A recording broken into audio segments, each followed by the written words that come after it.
Você está no canal Geopoliticando, o qual está convidado a se inscrever. O nome Guerra dos 100 Anos tem sido usado por historiadores desde o início do século XIX para descrever o longo conflito que opôs os reis e reinos da França e da Inglaterra entre 1337 e 1453. Dois fatores estão na origem do conflito. Primeiro, o status do Ducado da Guiana, ou Aquitânia, que, embora pertencesse aos reis da Inglaterra, permaneceu um feudo da coroa francesa, e os reis da Inglaterra queriam a posse independente. E segundo, como os parentes mais próximos do rei capetiano, Carlos IV, que morreu em 1328, os reis da Inglaterra de 1337 reivindicaram a coroa da França. Teoricamente, os reis franceses, possuindo os recursos financeiros e militares do estado mais populoso e poderoso da Europa Ocidental, detinham a vantagem sobre o reino inglês menor e menos povoado. No entanto, o exército expedicionário inglês, bem disciplinado e usando com sucesso seus arcos longos para deter cargas de cavalaria, provou-se repetidamente vitorioso sobre forças francesas muito maiores. Vitórias significativas ocorreram por mar em Sluis, em 1340, e por terra em Crécy, em 1346, e Poitiers, em 1356. Em 1360, o rei João da França, a fim de salvar seu título, foi forçado a aceitar o Tratado de Calais, que concedeu independência completa ao Ducado de Guienne, agora consideravelmente ampliado para incluir quase um terço da França. No entanto, seu filho Carlos V, com a ajuda de seu comandante-chefe Bertrand du Guesclin, por volta de 1380, conseguiu reconquistar quase todo o território cedido, notadamente por uma série de cercos. Após um hiato, Henrique V da Inglaterra renovou a guerra e saiu vitorioso em Agincourt, em 1415.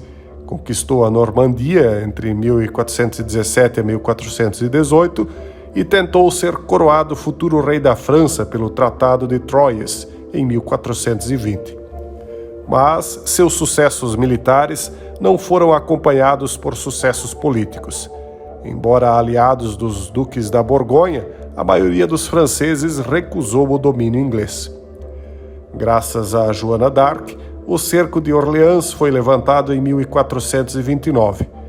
Em seguida, Paris e a Île-de-France foram libertadas entre 1436 e 1441, e depois que o exército francês foi reorganizado e reformado entre 1445 e 48. Carlos VII recapturou então o Ducado da Normandia na Batalha de Formigny, em 1450, e então apreendeu Guyenne na Batalha de Castillon, em 1453. O fim do conflito nunca foi marcado por um tratado de paz, mas morreu por si mesmo, porque os ingleses reconheceram que as tropas francesas eram fortes demais para serem confrontadas diretamente. O território inglês da França, que era extenso desde 1066, agora permanecia confinado ao porto de Calais, no Canal da Mancha, que foi perdido em 1558.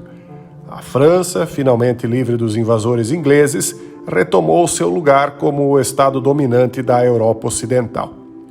A primeira coisa que geralmente alguém aprende sobre a Guerra dos 100 Anos é que ela não durou 100 anos. A tradição data de 1337 a 1453.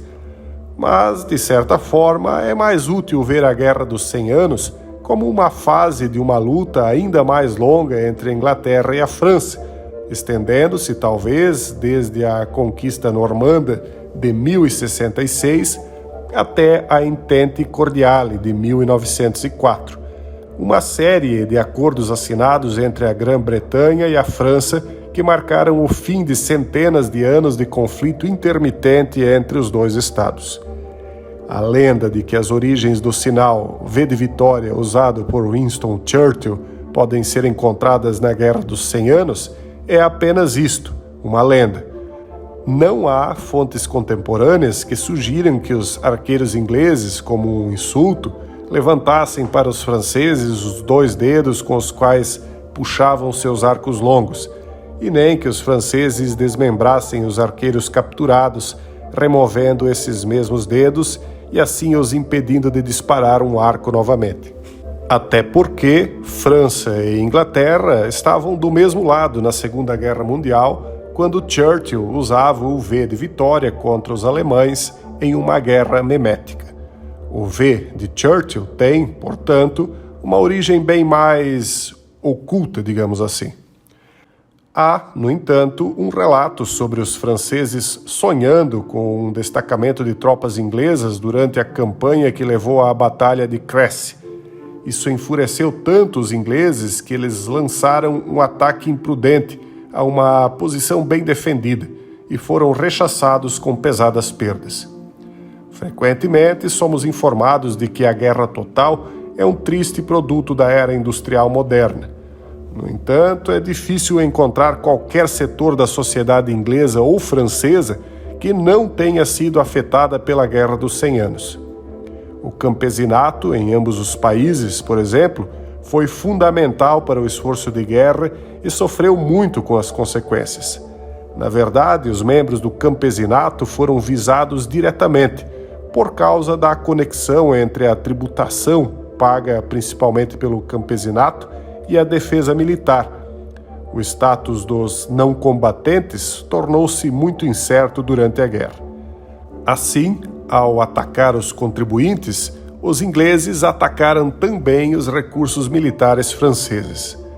Além disso, com o desenrolar da guerra, ela se tornou uma luta conscientemente nacional e, consequentemente, havia poucas razões pelas quais os não combatentes deveriam ser imunes aos seus efeitos.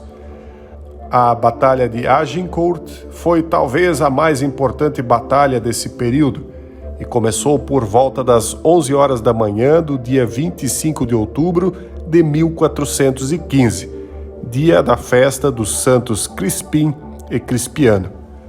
Não tinha sido uma noite agradável. A chuva forte havia transformado o campo arado entre os 2 exércitos em algo que se aproximava de um atoleiro.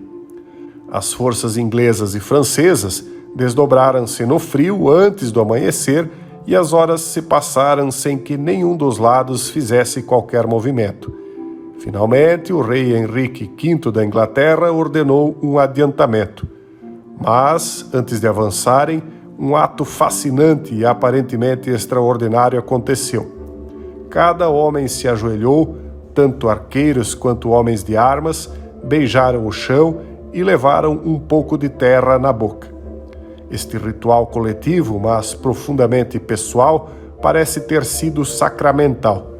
Uma cerimônia que combinava elementos da Eucaristia com o serviço fúnebre.